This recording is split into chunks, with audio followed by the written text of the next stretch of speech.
नमस्कार. Thane daily news मध्ये मी रंजना पाटील आपल्या सर्वांचे हार्दिक स्वागत देखिए, आपके सवाल में ही जवाब है कि आए हैं टीम लेकर। तो टीम यहाँ पे बनी हुई थी, मगर किसी को मौका नहीं मिल रहा था, क्योंकि लड़ाई अभी हमारी जो है कोई पक्ष से नहीं है, वो एक घराने से बोलते हैं, मतलब एक परिवार से हमारी लड़ाई है। और परिवार के साथ लड़ते समय अभी हम देख रहे हैं कि यहाँ पे बहुत सारी कठिनाइयां हैं, मगर एक ही आदमी, परिवार का एक ही सदस्य अगर वहां पे रहता है और बाकी सदस्य को साथ में लेके चलता है, तो 27-28 सेक्शन से लेकर वसीता कॉलेज श्रीराम तक के लोगों को एक ही जगह पे आना पड़ता था, क्योंकि एक परिवार का एक ही ऑफिस था। मगर अभी आदरणीय शिंदे साहब ने, खासदार साहब ने शिवसेना में जिन जिन लोगों को उम्मीदवारी दी है, आप देखो कि सभी उम्मीदवार है अलग अलग जगह के हैं। मैं ओटी से हूँ, 14 नंबर स्कूल से मेरी माता जी चुनाव लड़ चुकी है। अमर जग्या ऐसी है, सिंधी जो एरिया है वहां से, सबकाले महादेव नगर से है, और श्रीराम नगर से एलपी पाटिल उनकी बहू लड़ रही है, इंदिरा पाटिल। इसका बीच का जो गैप है, नीलेश बोबड़े भी हमारे साथ में है, वहां से रवि वसीता भी हमारे साथ में, और यहाँ से महादेव नगर और श्रीराम नगर के बीच में सूरज खारकर भी हमारे साथ में। तो एक गैप मिल रही है।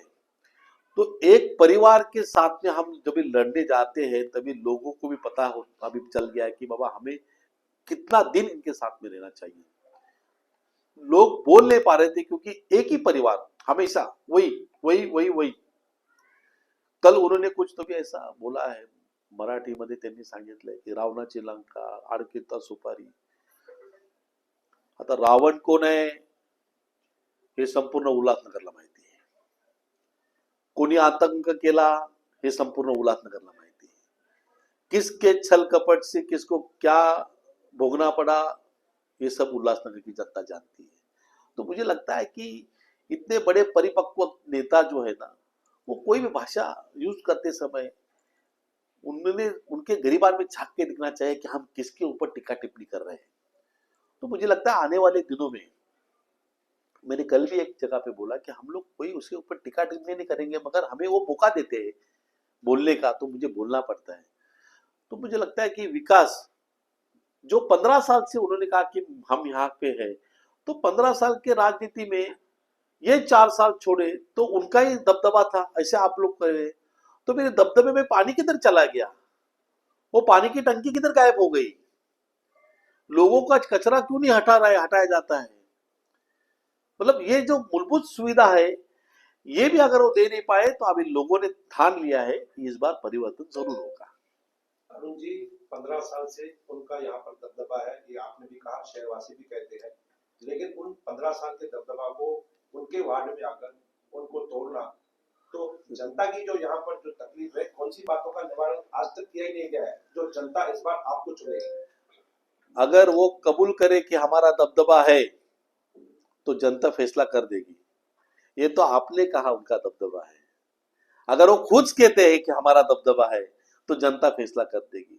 हम सेवक हैं, हम राजा नहीं हैं, और हम सेवा करने के लिए उल्लासनगर शहर में जो भी नगर सेवक है वो सेवा करने के लिए आता है, उसका किसी का भी दबदबा नहीं होता है। ये आपने शुरू में कहा। तो अगर उनको ऐसा लगता है कि हमारा दबदबा है, तो कोई भी न्यूज चैनल पे वो बता देवे कि हमारा इस वार्ड के ऊपर दबदबा है। सर, यहाँ पर काफी सारे भाजपा के पदाधिकारी हैं, जिनके मैं नाम लेना यहाँ पर नहीं चाहता हूँ, लेकिन वह भी अपना मत परिवर्तन करके शिवसेना को समर्थन कर रहे हैं। तो क्या कहेंगे उन लोगों के? एकदम बराबर आपने बोला, क्योंकि अपने स्वार्थ के लिए कोई आदमी पक्ष बदलता है, तो जो पक्ष में जिन लोगों ने 15-15, 20-20 साल निकाले हैं, अगर उस पक्ष के कार्यकर्ता को अगर मान सम्मान नहीं मिलेगा, तो वो कार्यकर्ता वो पक्ष में भी नहीं रहेगा। इसकी वजह ये है कि आपने अपने स्वार्थ के लिए पक्ष बदली किया है। कोई वो पक्ष के बाद साथ में आपका कोई मिलाप नहीं था। आप कुछ दिन पहले लाडली बहनों के लिए खिलाफ बात कर रहे थे, कुछ दिन पहले आप केंद्र की सरकार के बारे में खिलाफ बात कर रहे थे, कुछ दिन पहले आप महाराष्ट्र की सरकार के खिलाफ बात कर रहे थे। आज अचानक से इलेक्शन के पहले रात में क्या हो गया तो उनको सब याद आने लगा कि विकास है, परिवर्तन है, हम ले लाएंगे, हम वो लाएंगे।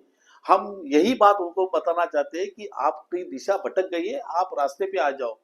मगर वो अपना रास्ता नहीं चुने, उन्होंने दूसरे के रास्ते में टांग अड़ा के आ गए। तो भाजपा एक कार्यकर्ता स्वाभिमानी कार्यकर्ता है ना, जिसके खिलाफ डट के खड़े हो जाते, उसके खिलाफ खड़े हो जाते।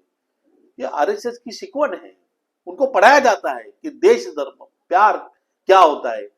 ये ऐसे लोगों के साथ में उनका कैसे मिलाप होगा, ये तो पॉसिबल ही नहीं है।